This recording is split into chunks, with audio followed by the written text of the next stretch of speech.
Saya buat sendiri tau puan ya.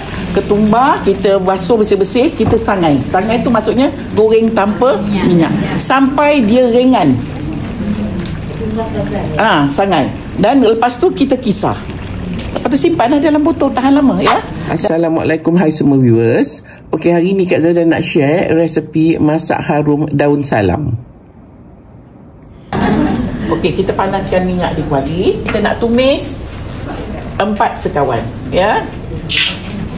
Okey, kita masukkan ke semua daun-daun ni. Halia, lengkuas, daun salam, serai yang dah dititik bersama dengan daun limau. Tunggu sampai dia naik bau, kemudian baru kita masukkan bahan lain puan. Sementara kita nak tunggu yang ini naik bau, kita nak blend. Okey, kita nak kisar ya. Lada merah, bawang besar, bawang putih dan buah keras. Cukup lebih better. Lebih. Bila keluar wangi, baru kita masukkan bawang yang kita cincang tadi.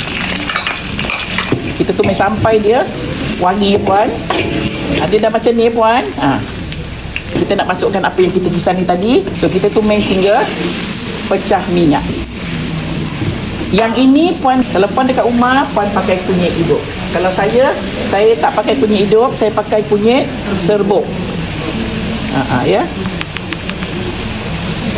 Beza kunyit hidup dia lagi berkhasiat. Kalau puan tak ada kunyit hidup, baru pakai kunyit serbuk. Kak Zaidah ni sebab saya tak nak pakai kunyit hidup, kita saya blend dia saya kuning.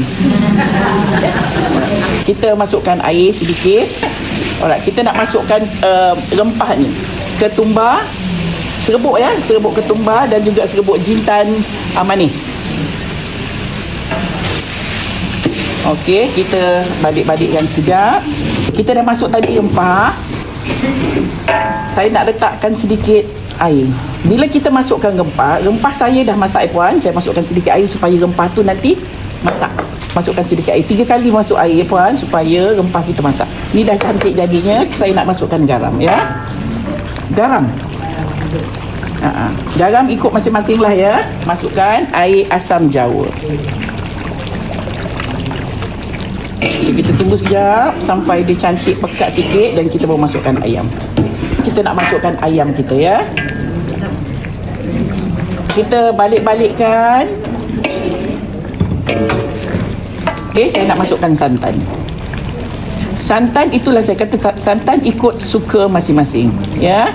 Kalau puan rasa suka pekat-pekat, rasa lemak santan, puan letak lebih. Kalau rasa 100 ml tu dah cukup, tak payah tambah lagi, terpulang ya.